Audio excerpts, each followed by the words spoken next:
us out.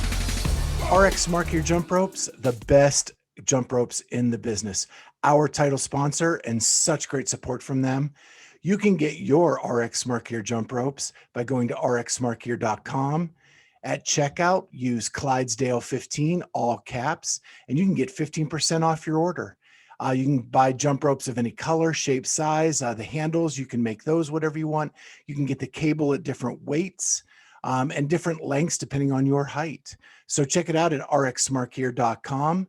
Use Clydesdale15 at checkout, and you'll get 15% off your order. That does exclude new additions, new arrivals, and special editions. But check that out. It's a great deal. In addition to that, they're also supporting our hashtag Road to 1,000. If you subscribe to our YouTube channel, Clydesdale Fitness and Friends podcast, and you have a public profile, every time we hit the century mark with subscribers, we're giving away a brand new RX Mark Your Jump Rope.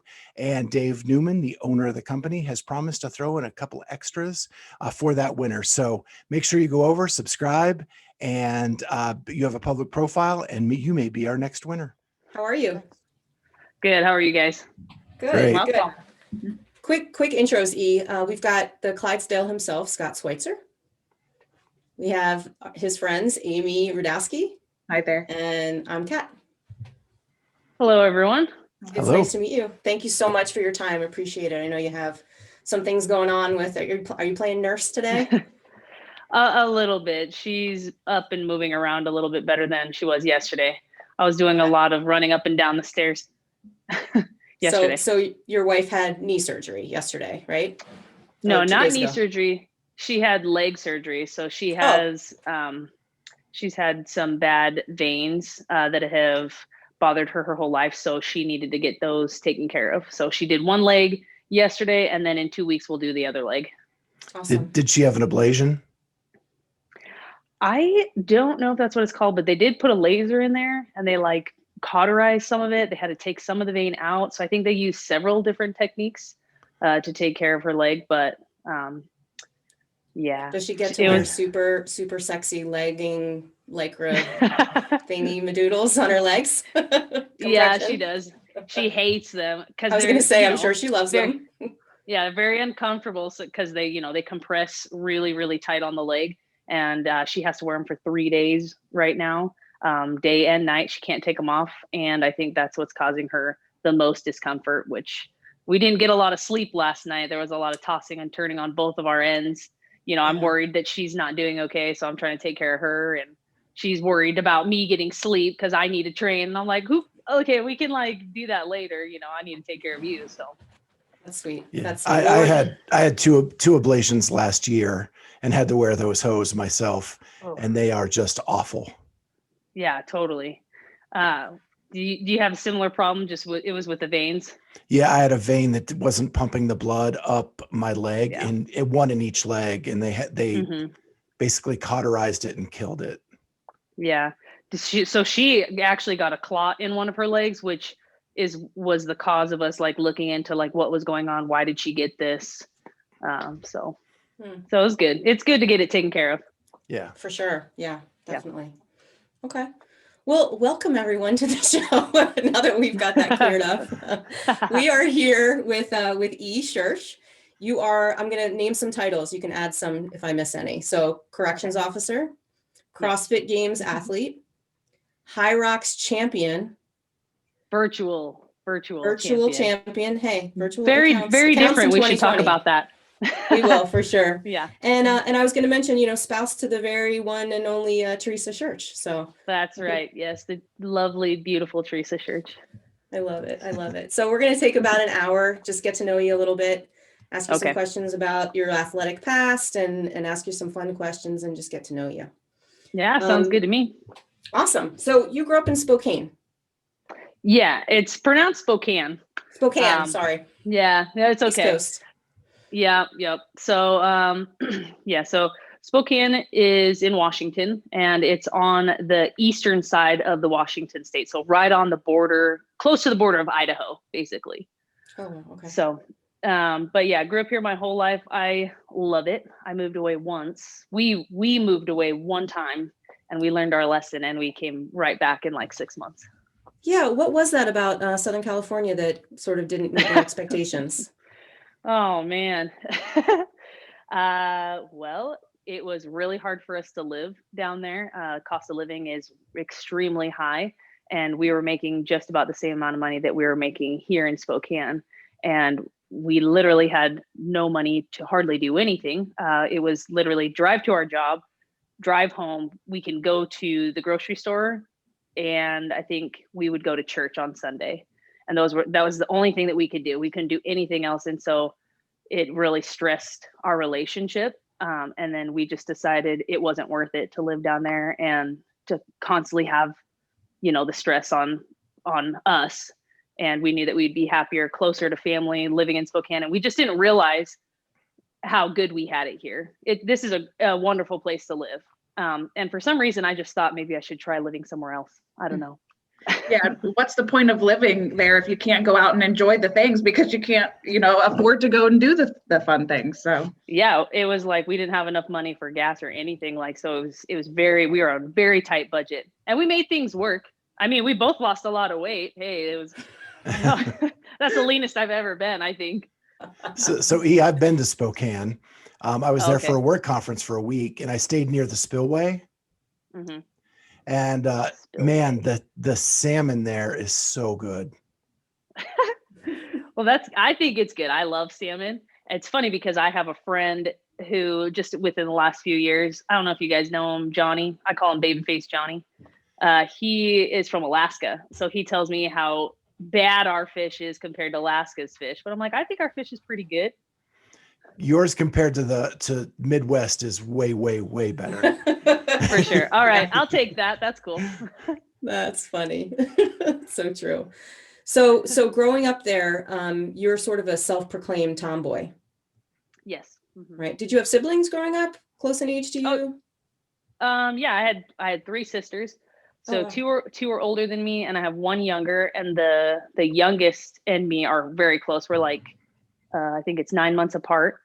And then there was a gap between me and my second oldest sister, Schuerch, who is my dietitian and does all that stuff for me.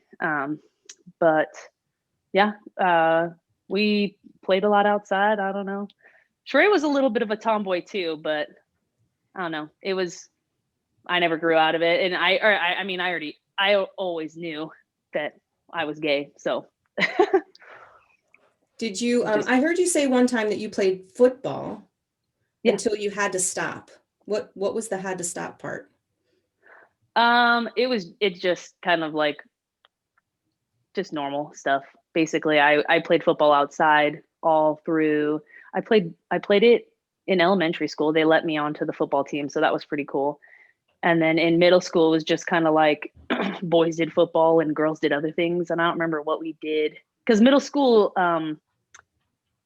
seasons don't follow the same seasons as like high school. So I can't remember what was going on. Maybe it was like softball or something else, but I did play softball for a really long time. So I think there was probably something else going on that I was able to do. And just the fact of, everybody's like, well, it's not what, boys play that and girls play this. And I was just like, oh, okay, well, I got other stuff to do. Okay. So it wasn't like why. your dreams were shattered or anything because you couldn't continue. You just sort of took it in stride and found other things to do. Yeah, basically. I think that if things had aligned properly and maybe there was a league around here, because I know they're in different parts of the country, they have girl football teams or just like rugby teams or something like that. If there was something available to me at that time in my life, I probably would have done that because it was my favorite sport. I loved it. Nice. Okay. And then high school track and basketball? Yeah, track and basketball. Yep. I didn't play anything in the fall. I wasn't very good with I didn't play anything. No, that's right. I think it's the fall. Yeah, because fall was in the spring. Fall was cross country. Fall's cross country. I'm not a cross country person. And then there was soccer, which I tried that for a minute, but I wasn't very good with my feet. And I just am amazed at people that can play soccer. I don't know how they can direct the ball like so perfectly with a kick. I couldn't do that. So I was just like, well, I'll just take that season off. And so then basketball was my main love and passion. And then track was just because I was good at it, but I didn't like running. You didn't love it. What position I've had did to you really play? In basketball. So I was a guard. I was a driving guard. So I think they consider that a 3. I played point guard for a little bit. Didn't have the best ball handling skills. I worked on them some, and so they got better. But I was never comfortable as a point guard. I was better as like a wing, basically. And I played a little post too sometimes. I don't know. They throw me down there just so I could like push people around. I was always pretty strong naturally. So the bigger girls had trouble moving me around. Are you tall? How tall are you? I'm 5'7", so technically I'm tall for CrossFit. Yeah. Yeah. Were you 5'7" like in high school, or did you grow? You were, okay. I was probably 5'6", 5'7". Yeah. So I pretty much was grown about, sophomore year, I think. And then events and track, what were your favorites? Or what were you good at? The thing that I was best at was jumping. I was a long jumper. They tried me out with the high jump, which I was good at too, but I was just a better long jumper. So then they took me from high jump and put me into triple jump. And then I was also a sprinter. So just obviously I'm genetically built for power is what I'm built for. Right. Power and strength. Those twitch muscles. Yep. Yeah. So that was pretty cool. Okay. So then high school, you move on to college. You had an opportunity to go to WCU. Play basketball, WSU. And then you chose to stay back and play close to home. Was that like a family decision? Was there family stuff happening where you felt like you needed to sort of be close to home? Okay. Well, so I got a scholarship to WSU, and I think it was a partial scholarship. But it was to go out there and be on the track team, actually. Because in high school, I was very good at track. I was a state champion and a tri-state champion in the long jump. And then our relay teams always killed everybody. So I had really good potential to do that. But at that point in my life, I didn't enjoy running. I hated running. It's taken me a long time to learn to appreciate running. I say appreciate because I still don't really enjoy it that much. But what happened basically was I was afraid. My dad has lived in California my whole life. And so we would visit him, but he wasn't really around to help me make the decision. And then my mother is single mom, and she was very hands off is a nice way to put it. And so she didn't steer me in any which way or direction. So I was kind of just on my own to figure out what I was going to do. And I was afraid to go to WSU and not have money for anything. I didn't know where I was going to live. I didn't know how I was going to live. So I was recruited by our local college for the basketball team. And I thought that would be better for me because I felt comfortable staying in Spokane. I had a job here, so I knew that I could pay my bills and live just fine. And I liked basketball better. And I just thought, hey, I'll go to the community college. I'll get my AA. And then if I really want to, then I'll move on to WSU and do it that way. So that's kind of how I made that decision. Okay. Yeah, that sounds, I had a similar situation where I was going to school. My parents were going through a divorce, and I got accepted into Johns Hopkins and like really wanted to go, wanted to be pre-med. And the University of Delaware, I live in Delaware, University of Delaware was like right around the corner, and it was kind of where everybody went. And there was like some stipulations written in the divorce settlement about what would get paid for and what wouldn't. And I didn't have the guidance to sort of even know that I could like take student loans out and go to Hopkins if I wanted to. And so it's tough to look back and think like what would have been, because I do that a lot too, because obviously I'm not a doctor. And that's incredible that you were accepted into Johns Hopkins. But that's like, cool. it doesn't do me much good now. But yeah, I know, and I believe in God, and I just feel like that everything happens for a reason. And I think that my path was meant to go the way that it was meant to go, because I learned a lot of things for myself, about myself along the way, and it has truly strengthened my character. So maybe, obviously I wasn't meant to go that way, and that's okay. I have a great life, I feel like. Right. Yeah. I think it'd be different if we led miserable lives. It'd be easier to sort of go back and, shake our fist at that. But yeah, life's pretty good. We can't complain. Yeah, for sure. Well, that's cool. So you mentioned you had a job when you started school. What was that? Oh, at college? Yeah. Yeah. I worked at Jack in the Box. Sweet. I was a bill collector at the age of 16, which I did not know what I was doing. They're like, call this person on a Vista. I'm like, what is a Vista? I don't even know what Vistas are. Basically our power company. I'd be calling people on these things trying to collect for bill money, and I have no idea what I'm talking about. But so I left that job, and then I went to Jack the Box, and that actually I got that job because we didn't have money to put me through driver's ed. So I had to bicycle up to the Jack in the Box at the top of the hill and work so I could get my driver's license and everything, driver's ed, and then I kept with Jack in the Box for a long time, all the way through college. And then I went to the Olive Garden, and then I went to beauty school. Yeah, so let's talk about that. So you're a corrections officer now. How do you go from beauty school, cosmetology school, to being a corrections officer? I need to know man. this path. I'm a jack of all trades. This is my. I was gonna say you're like you're a Yeah. Renaissance woman for sure. Yeah, I'm a jack of all trades. I believe that you can learn anything that you put your mind to. And I was just trying to figure out life, basically. So yeah, so I enjoyed cooking. I thought that's maybe something I want to do. And then after the Olive Garden, I was like, absolutely not. And then I knew some people that worked at the beauty school, and they liked my personality, and they were like, hey, you should come work at the beauty school at the front desk, because we could really use somebody like you. And I was like, gets me out of Olive Garden. Of course I'll come do it. So I made a lot of friends. I really enjoyed working there. And then after a few years, they wanted to move me up into a position that was more like desk work. And that's not me. I like to be hands-on. I like to be doing things. So I was like, instead of that position, what if I went to school and I could become like a learning leader is what they call it. So it's a teacher that, teaches hair. So that's what I did. And then after beauty school, that's when we moved to California, because I just thought maybe I'd do hair in California. Yeah, that seems so glamorous. Terrible idea. Then I came back. Then I worked.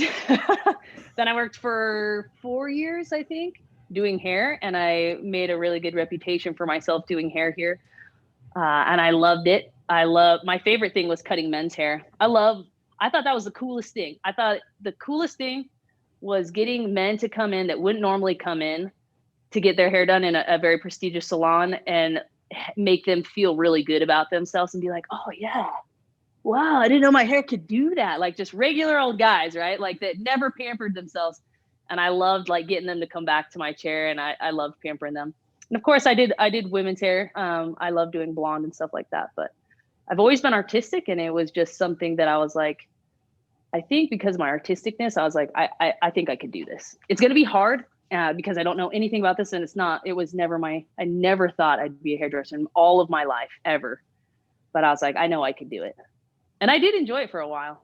So, and it's good to have a trade just in case anything happens, For sure. Is that where you met Teresa? Yes. Yes, Teresa. Yep. Oh, that was a good guess. Oh, a little scandal. Oopsies. Teresa is a badass. And she's so beautiful. And she was like, so we had George, who owned the school, and then Teresa was like his right-hand person. And she made sure that like everybody was doing what they needed to do. She was the most knowledgeable. She was just like that top of the food chain woman walking around telling everybody like what to do, but in a nice way, because she's a really good leader, and she really has great people skills. She's much cooler than I am. You guys maybe should have her on the podcast. You probably like her better. But Yeah, that's how we met. We were just friends for a long while, a very long while. And I knew that I really liked her, but I had gone through a breakup, and I knew that I didn't want to just connect with her too quickly, because I know myself, and I was like, I don't want it to be a rebound. And so we stayed friends for a while through that. And then just as time went on, we just kind of like knew that we were both interested in one another, and I don't know, got together that way. Nice. Nice. I love it. Yeah. So then when did you start going into like law enforcement, that route? Right. And how? So, so basically my friend, and Teresa's brother. So Teresa comes from a family of like background of like law enforcement. Her cousin's a police officer here for SPD. And then her brother has always wanted to be a cop. And her father, I think, worked as a juvenile corrections officer back in the day or whatever. And my friend, my best friend at the time, she had just gotten hired, or actually, okay, sorry. DJ, Teresa's brother, got hired at the jail where I work. And he was saying it was his stepping stone to get to the road, basically. And then my friend got hired. And then both of them were like, you should come work at the jail, basically. They were like, I mean, Okay, you do good hair. Is that, yeah, what, I don't, what do you mean you should work at the jail? How does that, where's the connection? I don't get that. They just know my personality. Okay. I'm a boss too. I believe it. Oh, I totally believe it.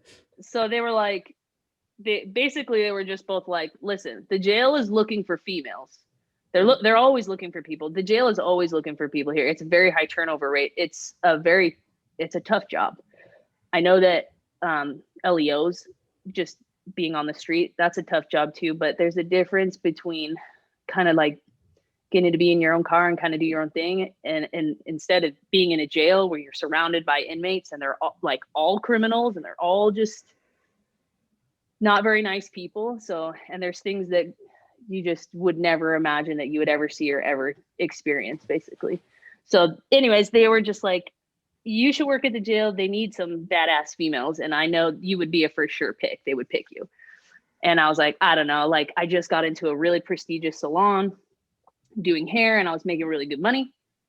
And they were like, yeah, but you make good money, but do you have benefits? And I was like, no. And they're like, do you have retirement? And I was like, no. And they're like, you should really think about it. And I was like, I do need to figure out a way to take care of me and Teresa a little bit better than us both doing hair. And I was like, I could totally do this. I know I could. And I've always thought about going into law enforcement. So I applied. And what year was that? I've been there. The year I applied? Oh, well, it's been 5 When did you start? I think it was like the year before CrossFit. So like 2015, maybe. So it's been 5.5 years now. It'll be 6 years in July. Okay. Tough. Yeah. It's tough work, I would imagine. Is it like mentally draining for you? It's changed me as a person. And I still think I'm a very positive, happy-go-lucky person. But I think I've learned, it's taken time, but I've learned how to compartmentalize as best as I can. So like when I'm home, and when I'm at the gym, I'm at the gym. But when I'm at work, it's very different. So like once you zip up the uniform, you have like a job and a duty to do, and you're gonna do things that you'd never thought you'd have to do, or you know. So you just have to like compartmentalize those two things, basically. Yeah, I can imagine. That's impressive. I remember seeing some interviews with you or learning more about you during the CrossFit season, probably in 2018, like regionals to the games, and learning that, you had barely started CrossFit like the year prior, and that you were, working like crazy hours. I remember someone asking like, how often do you train? And you're like, I don't know, like an hour a day, like whenever I can, because I'm always working, or sleeping. So that was always really impressive. So clearly that was when you were in the midst of the career that you're in now. And you don't see too many elite athletes. Like, I mean, you see a lot of athletes that are gym owners, and I'm not taking away, the hard work that people do as a gym owner and a coach. Yeah. But you're in that environment with like-minded people all the time. so that mentally you're sort of all on an even keel. But for somebody like you to spend, more than half of your time in an environment that is so not, what you're about, and then have to switch gears and train and at an elite level that you did, that's just remarkable. Yeah, I don't even think the guys at work really understand like what I do or what I've done. I get made fun of a lot. And I'm like, that's okay. Because I think sometimes getting made fun of at work is kind of like terms of endearment in that line of work. Everybody, It's a way to like talk to each other. But yeah, no, I mean, I have always said I have an intensive personality. And so when I set my mind to something or when I want to do something, I will give 100% all my focus to it to make it happen. And it seems throughout my life that has worked for me. So when I was ready to start CrossFit, I was like, I want to start CrossFit. I want to go to the CrossFit Games. What do I have to do? I got to find the best gym in Spokane. I got to go there. I got to like work really hard. And that's what I would just do. And honestly, in the beginning, when I was 26, which is still not old for CrossFit, but it's like for starting CrossFit, that's kind of old. I was like, I will just I will sleep for 6 hours. I'll wake up. I will do 3 to 4 hours of training. And then I will go to work for, 8, but maybe 12 hours that night. And then try to wake up if I get held over still early. Because if I get held over, it's till 4 a.m. So I guess I could sleep until maybe 11, but that only gives me like an hour, 2 hours to get in, So I would the schedule was literally crazy for 2 to 3 years. So the first year was, I was just figuring out, was I even good? Could I even do this? And I was able to make it on the first 6 months, make it onto the team. So we did a team one when regionals was normal. And then the next year I was like, I'm going to be an individual. And that was the last year that regionals was normal. And then since 2018, it's been like roller coaster for me. 2019 rolled around. Greg Glassman was like, we're not doing regionals anymore, everybody. We're just going to do sanctioned events. We're going to make everybody else do stuff. And we're not going to do it because we want to help other people learn how to do workouts at home or whatever it was that they were doing. So I was like, okay, well, I'll try to play this game. I'm not a quitter. And even though my schedule is freaking crazy, so then I could only go to 2 events. And that's a lot for me. One event's perfect for me. 2 events is kind of a lot, but I can handle that. I have never done 3 events a year because of. I would imagine just getting off of work, right? I mean, you probably have to plan months in advance, and regionals is probably hard for you to get off of regionals. I have to plan a year in advance. Oh, wow. Because at work, you bid your vacations 1 year in advance.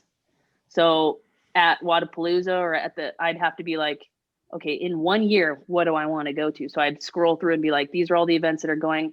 Okay, I'll try to take some time off in March because nobody likes March. I could hardly take off any time in the summer because all the senior people get to bid all that. And then when you're bottom of the food chain, you get to bid what's left over.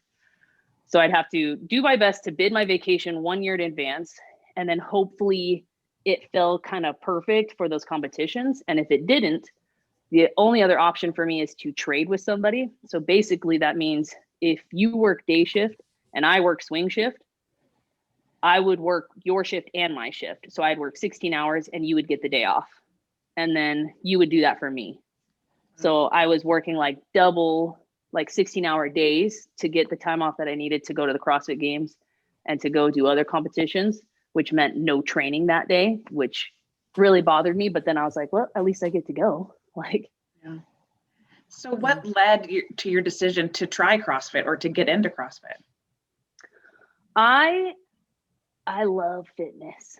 I love fitness so much. Oh yeah, go ahead. Teresa's trying to sneak by right now. I'm sorry. Please. Go ahead. Yeah. If you go right here, they're gonna see you. Okay. You're fine. Okay, sorry. So I've always loved fitness, and I when I finished playing basketball at the college, I was like, I don't have nothing else to do, so I'm just going to lift weights like crazy. And the weightlifting coach was like, what the hell are you doing in here? You're running yourself into the ground. You're working out so hard. What are you training for? And I'm like, nothing. Life. Training for life. Yeah. And I was like, one day I'm going to be 170 pounds and lean. And he's like, I think that's impossible. And I was like, it's not. But I'm still not that lean, but I am almost 170 pounds. I usually weigh in at like 168. I can weigh in at 168 like comfortably. But so anyway, then I just was like, I have nothing else to do. And I just weightlifted for years and years and years. And I was like, what am I doing? Finally, after years of this, I was like, what am I doing? Like, I have nothing to compete in. Nobody knows how badass I am and all the work I put in. I was like, I need something to compete in. And so then when I saw CrossFit, I was like, oh, I could totally do that. I'm strong. And then they're like walking on their hands. I'm like, I probably could do that if I practiced. I bet you I could. So there was just things that I had to learn how to do. And there was things that I was really good at doing. So I was just like, I think that's a sport for me. Nice. We're going to take a short break from our interview to tell you about our newest sponsor, Up Before You Coffee. They are an amazing coffee. It is delicious, has different little notes of chocolate and things like that. And it's really clean and crisp when you drink it in the morning. But they have a light roast. They also have a medium roast, as you can see there. We are so excited about this sponsorship. If you use Clydesdale 20, all caps, Clydesdale 20, you can get 20% off your order. Just go to upbeforeyou.com and order your coffee. It's delicious. You'll love it. Yeah. So in 2018, you got to go to the probably the most competitive regionals there was, right? You get third place / second place, thanks to Emily Abbott and on all that. Yep. Did you know her? Do you know her? Are you? No, because I was so new to CrossFit. Okay. I don't know. I try hard not to judge other people because I don't want to be judged, and I don't like when people make assumptions about me. But right. I don't know. I didn't know her as a person. It seems like everybody that knew her as a person believes that she like messed up. And I just believe that's hard to believe. Yeah. Well, I mean, yeah. And I'm sure you've probably been accused, as a lot of elite athletes have been accused of, tampering with stuff and doing things they're not supposed to take and all that. Yeah. And it's like. Well, especially because of the way I look. Since I have short hair, I have muscles and I have short hair. So I'm definitely taking steroids. Right. Is what's considered. And you have tattoos. So you're. I'm like, you know what? If you cut off Amanda Barnhart's hair, she could look like a dude too. Like, I'm not saying anything bad about Amanda. I'm just saying, just to say, so a girl has big muscles and then you have short hair. So you're definitely a boy. You're definitely taking testosterone. I'm like, absolutely not. I'm not. I just got my blood work done and I'm doing great. That's awesome. Oh, I love it. So 2019 sanctionals come around. You talked about sort of having to, figure out what you're going to do. Wodapalooza and Granite Games? Is that your path? Wait, that was when? 2019, right? Yep. Yeah. Yep. So Wodapalooza, Granite Games, and then the 2020 Open comes around. Had you put in for any sanctionals that got canceled because of COVID? Yes. I was supposed to go to the West Coast Classic, which I was so excited about because I had such a good regional at Del Mar in that facility or wherever that is, whatever it's called. And so I was super stoked to go back. I was like, I'm definitely going to have another good year. Like, I felt so good. My training was so good. I felt like I had peaked. I was nice and lean. I was weighing in at like 158 and I was like, I'm definitely gonna, I had shoulder issues and they weren't the best, but they had gotten better. So I felt like I was ready to go in 2020. And then when they took that away, I got a little bit blue. I was kind of sad. Yeah, I think everybody was looking forward to that one too. It was just going to be like a star-studded event, Yeah. Loud and Live does a great job. Yeah, totally.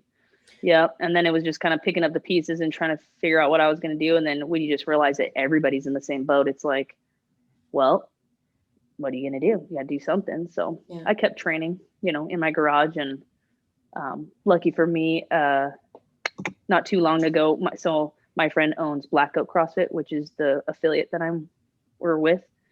And they have a location that's in Post Falls, which is in Idaho. So Okay. Idaho, was open, whereas Washington wasn't. So Is it open now? yeah. Or wait, for Washington? Yeah. I think yes. Okay. Okay. It's like you can have this many people, and I think you still have to wear a mask. Okay. But you can go to a gym. Gym. Okay. And so she had made it into a wellness center where everybody had to wear masks and you had to have like mental health coaching, but you can still like lift weights, but it was for like. It's creative. I like that. Is that Salem you're talking about? Yeah, that's Salem. Mm-hmm. Okay. So is that why, so the online virtual Hyrox thing, did that sort of, I'm assuming if the pandemic hadn't happened, you might not have stumbled onto that, correct? That's probably 100% correct. Yeah. Okay. That's correct. So you've admitted that you don't like to run. Physically, you wouldn't be pegged as a traditional like endurance athlete. No, I'm big. I'm a big body. So, okay, explain. Well, it all starts with Teresa. Teresa saw something online, as well as, Salem. And then I don't know if you guys know who Alyssa Hawley is, but she is or was, or I don't know, is a pro Spartan racer here in town in Spokane. She lives here. And so I remember hearing Alyssa and Salem both talk about Hyrox, just kind of like around. So I knew that there was some competition called that. I didn't know exactly what it was about. Then Teresa, way later during 2020, saw that they were doing this online competition. And she was just like, well, I know you don't have anything to compete in. Maybe this would give you some motivation and you might be happier to compete in something. And she's like, this is what it is. So I looked at it and I was like, there were some templates of like, this is what the workouts might be like. And so I knew that they were more geared toward like running, but there was CrossFit type movements in there and it was really, really light. So I was like, I was like, well, that's not going to be hard. The running is going to be the hardest thing. I was like, so, I mean, it seems kind of like the open. Maybe I'll just do it. And Teresa's like, if you win, you could win $3,000. And at the time, well, and at the time I was trying to figure out what I wanted to do. Did I want to still stay with CrossFit and compete? Did I want to try competing in something else? And I was looking at something called the Tactical Games, which is starting to like be talked about just because like I like shooting guns and I was like, well, I'm fit too. So like maybe that'd be something to look into, but I didn't have a rifle. So I was like, well, if I win this, then I could buy my rifle. And Teresa's like, okay, well, if you win, you can do whatever you want with the money. I was like, okay. So that's how I basically got into it. And you won. Yeah, I won. But I think it was a little lucky. So what was the event? Was it similar to the one like in Germany that Sam Briggs did? Is different. Okay. Explain what it was. So if we're talking like strategically, and I'm being honest, I think I won because, okay, so there was 5 workouts, and then after the 5 workouts, they did the one final workout that was live. So the 5 workouts, they did a running workout with like CrossFit stuff, and then a rowing workout with CrossFit stuff, and then running, rowing, running. And so I was like, every time we did a running workout, I got smashed by Lauren Weeks. And I'm like, this girl's like speed demon. She runs so fast, I'm never going to catch her. So like each running workout would come around. I'm like, okay, well, the best place I can get is second place. So I'll just try to run really fast, but running is hard for me. So those workouts would smash me. And then I would try to do my best to catch up on the rowing workouts. So when they announced the final workout wasn't going to have to do with any of the points of the previous workouts, that whoever won would just win, I was like, oh, well, I'm second place right now, but I was like, I have a chance to win this. And I was like, do you think they're going to do a running workout? If they do a running workout, I'll take second. I was like, but if they do a rowing workout, I have a very good chance to take first place. And so when they announced it, it was a rowing workout. And I was like, oh, I'm going to win. I'm going to win this.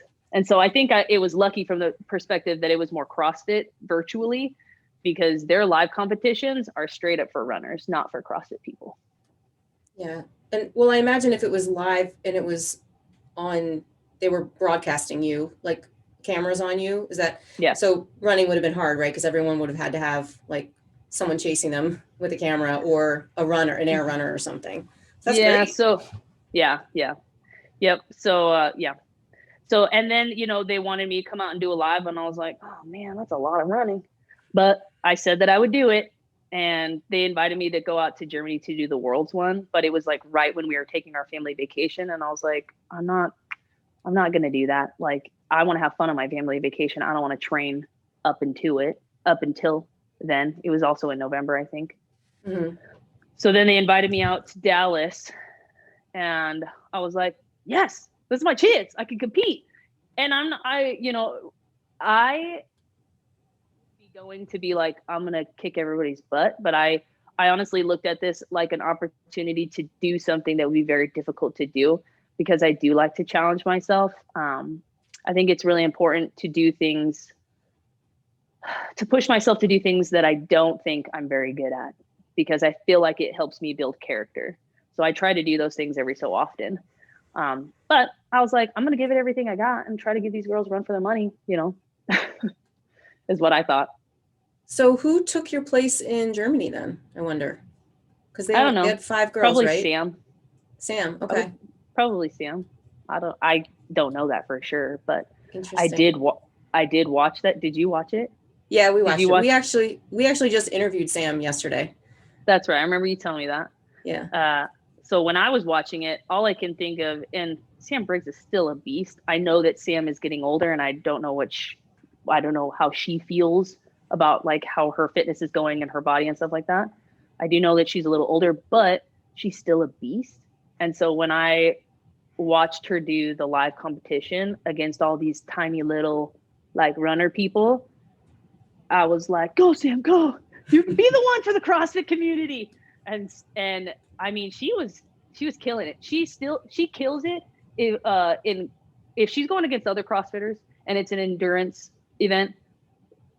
She's one of the top favorites of everybody, right? We know that she's going to crush it. So when I was watching her, and it's not that she didn't do bad at all. She did great, but just seeing that she had taken 4th against all these other like little runners, I was like, it doesn't look good for me. Doesn't look very good for me. I was like, because Sam would like lap me. So I was like, this might not be, maybe I should start running more. That's great. So that the February Dallas has gotten postponed, right? Just recently? Yeah. And it's April now, and it doesn't work for you, right? Yeah, I don't think it's going to work for me. So, well, I know it's not going to work for me. Basically, I have other commitments, is what I said. I feel like, I don't know how many people will hear this, but I'm in school at the moment. Okay. And I don't want to say. Okay, that's fine. Fair enough. But basically I have in-person skills and labs that are mandatory during the month of April. And so I have to be there. And I emailed my instructor and I kind of told him what's going on. And he was like, these are mandatory days. And if you miss these days, you won't be able to make them up. And so I would have to wait till the next class, which wouldn't be until like August. Yeah, don't do that. This way you don't have to practice running either. So that's all good. I'm still practicing running because I intend to do the virtual competition again, which doesn't defend your title. Yeah. Well, doesn't it sound like, I don't know if you've been paying attention to what they were saying the VCS is going to be this year, but they said it's going to be one day this time, and there's going to be 3 workouts. And doesn't that sound more CrossFit-y to you than it does like endurance? Maybe less running. Yes, maybe less running for sure. Now, Christy Ermo supposed to do that too, right? Do you know Christy? Well, I don't know her. Okay. I probably rubbed shoulders with her at the 2018 CrossFit Games. Everybody was nice to me, so that's good. Yeah. She's been on our show a couple times, and she's from the area that Amy and Scott are. So Scott and Amy know her pretty well.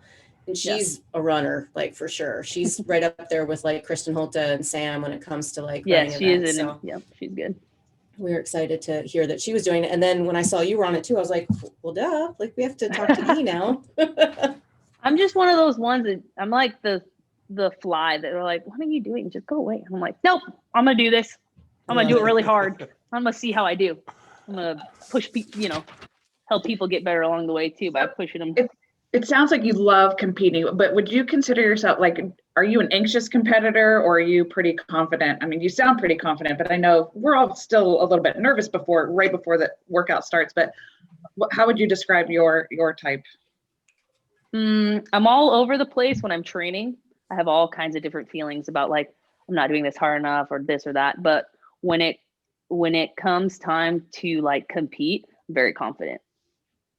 And I have confident things that I tell myself, like when I'm training too, just like during regular work days or whatever. But when I go to compete, I have nothing but good things to tell myself. And if anything, I'm just like, they don't even know, you'll give them a run for their money. Like you might not win, but that's okay. You're going to do great for yourself. So I always feel very confident when I'm competing. So do you think that mindset, was kind of always had that mindset, or did that come from a coach, or is that just who you are? I think it was just how it was. I mean, I remember competing in high school, like for track, and like I knew that I had some like big jumps, and that there were some other girls that could jump pretty far, and so it'd just be like my coach would just make me responsible, like you warm yourself up, like you keep yourself warm, like you put your mark down, it's like all on you. And so you just I just remember learning to be confident and just know that, like, I don't know, I've kind of always just done it myself. I've done a lot of things myself, like growing up. So I don't have any anxiousness. There's a little bit of adrenaline that hits you right when they start the countdown, but that adrenaline is used for good purposes, to help you through the workout. So yeah, that's powerful. Is Teresa more of does she take on all the nerves when you compete? I don't know. I want to say no. And we've never really, I don't think she gets super nervous. She gets a little nervous, but I think that she's confident because she knows I'm confident. Mm-hmm. And even if I'm like, if something goes bad, she's going to be like, okay, well, stop crying about it. Like, what are you going to do about it? Like, you going to get better? Or are you going to like feel sorry for yourself? And I'm like, okay, like we'll move on. That's a good pep talk for sure. Okay. Yeah. That's great. Well, let's switch gears a little bit. We just have some fun questions we want to go through and ask and get your reactions to, and it might spark some conversation, and we'll see where we go. Morning person or night owl? I am a night owl. Yeah. Because I work late. I was gonna say, is that work? Yeah. I'm at work from 3:20 to 11:20. And so I don't get to bed until 1 or 2 a.m. usually. Got it. Okay. Yeah. So I got one for you. What do you prefer the most? A ski erg, a row erg, or a bike erg? I'm going to go with a rower because I feel like if I could only use one of them, I think that works more muscles, legs, upper body, core, back. So I like that one. Row. Give us a few words that describe the marathon row for you. Oh, geez. Oh, painful. I don't know. Mentally taxing. And then, tired. And I was so sore. So sore. Would you consider that like one of the most challenging workouts you've ever done? Yes. Yes. The most challenging workout that I've ever done. I look back and I can't believe I did that. I think the last hour I just closed my eyes and I rode. Yeah. And the next day when I woke up, or throughout the night, my hip flexors had locked up. So, and we still had, days left in the competition, and I was in so much pain. I could not lift my right leg. And so I started freaking out, and I'm telling Teresa, I'm like, how am I going to compete? I can't lift my leg. And I'm freaking out. And I was really upset. And she's like, it's going to be okay. And so we rolled it out. I took some ibuprofen, I went to bed, and I had to do that several times that night. And then luckily in the morning when I woke up, I could kind of lift my leg. So I was like, okay, it's getting better.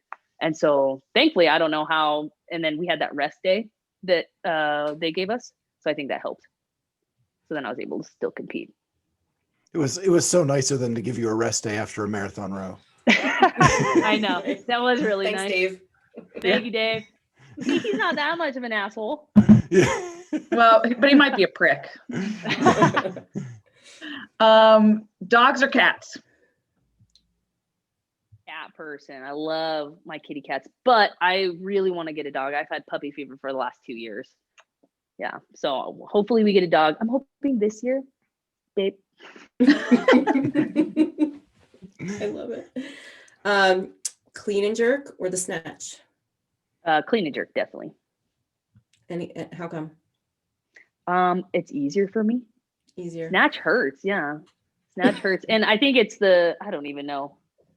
I like that I can lift more weight on the clean and jerk. Gotcha. There you go.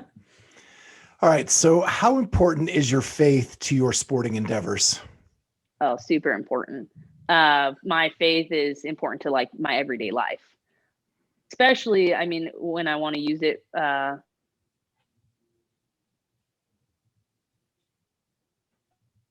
Sorry, you guys still there? Yeah. Okay, somebody was trying to call or something. But when, I don't know, it gives me so much strength. I feel like it gives me strength, it gives me courage, it gives me wisdom.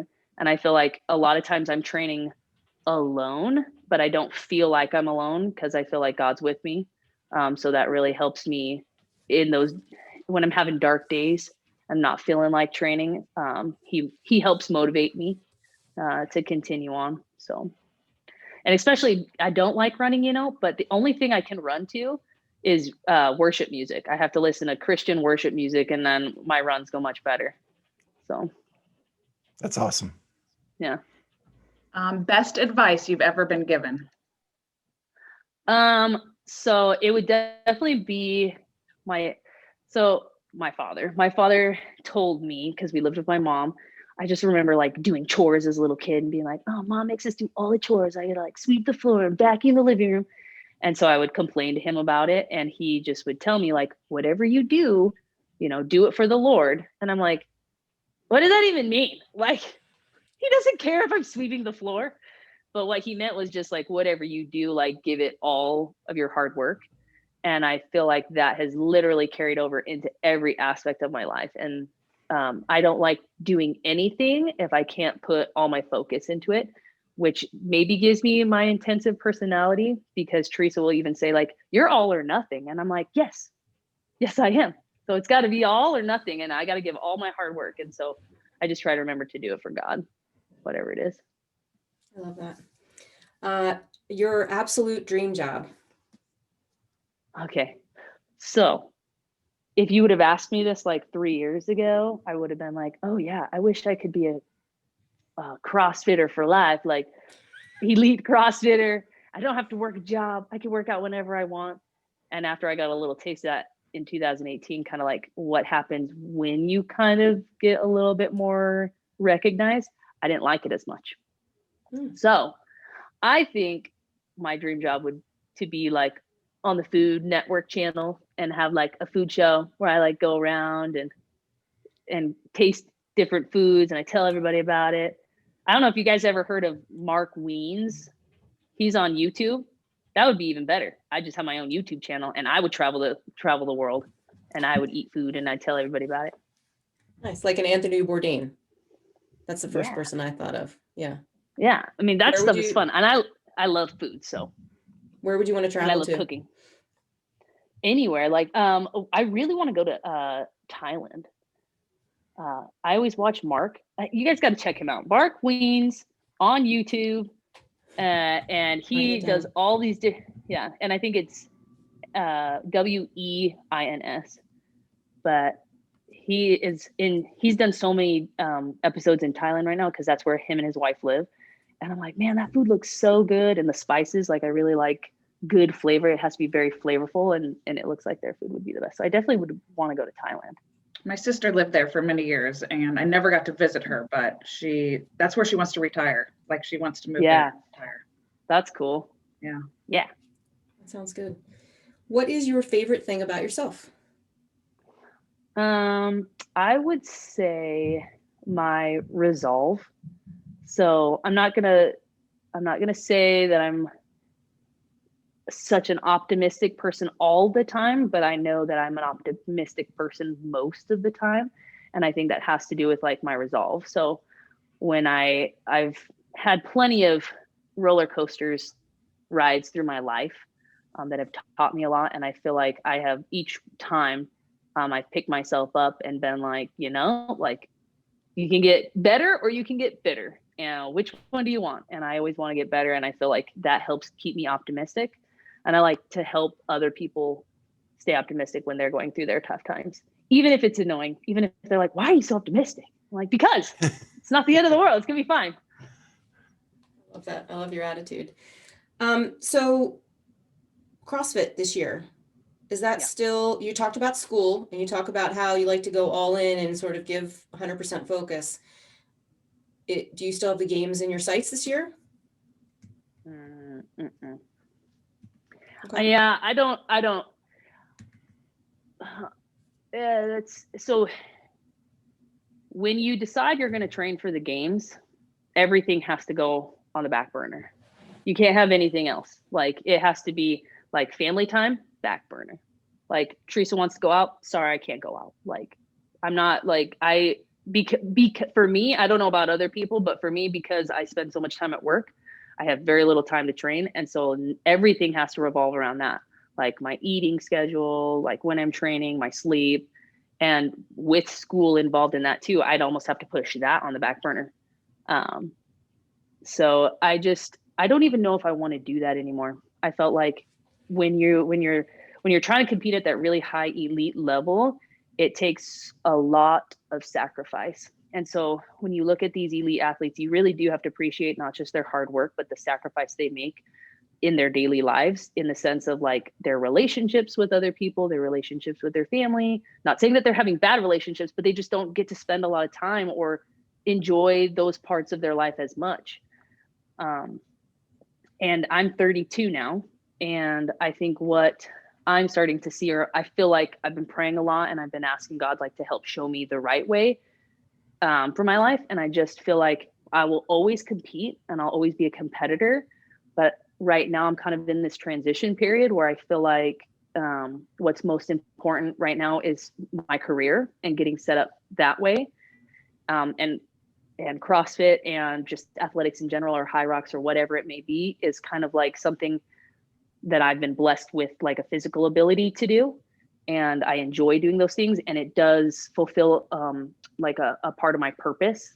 But sometimes, and I prayed about that too, like, is this supposed to be what I'm doing? Or is it just like, this is something fun that you've given me to like enjoy life with, or do I keep being selfish and pushing everything else aside so I can do this one thing? Or should I focus on other things? And I feel like through 2020, this is something that has constantly been coming up. And I just feel like that's kind of where I feel like I am right now. So I feel like I'd like to focus on my career and better myself in the gym in my own way, and compete where I can. And I'm not putting a label on like, so there could be some surprises.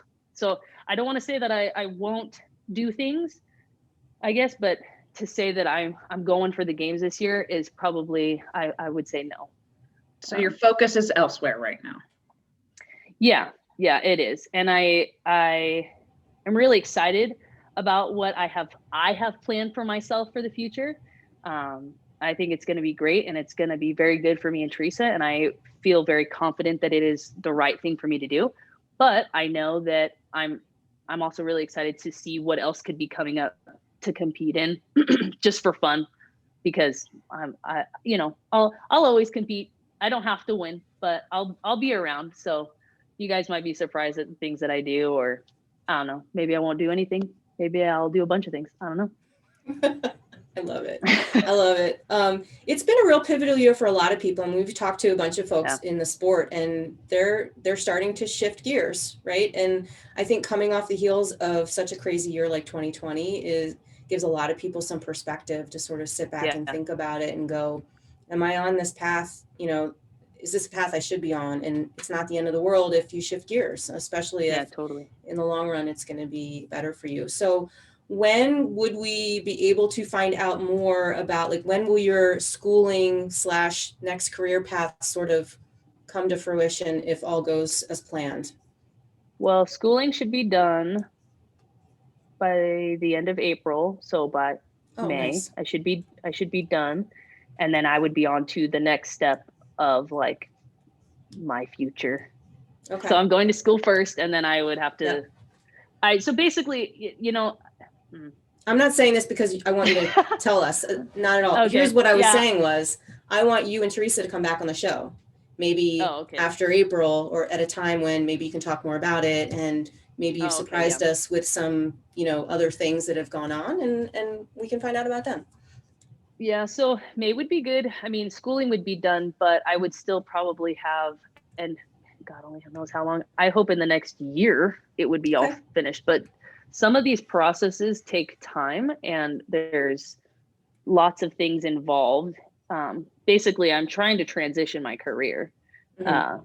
I don't want to, and people know this at the jail, I don't want to retire at the jail.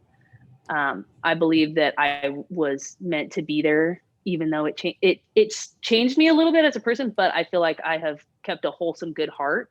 But I think the change was actually, when I look at it now, I'm like, I think it was good. I think I learned a lot of things, and I see a side of humanity that I never knew existed. And so now I see both sides, because I feel like before I was very naive, and I was just lived in a happy-go-lucky life, and the bad things don't happen. But you hear about and you see things happen on the other side now that most people would normally only see like on Netflix or on a documentary.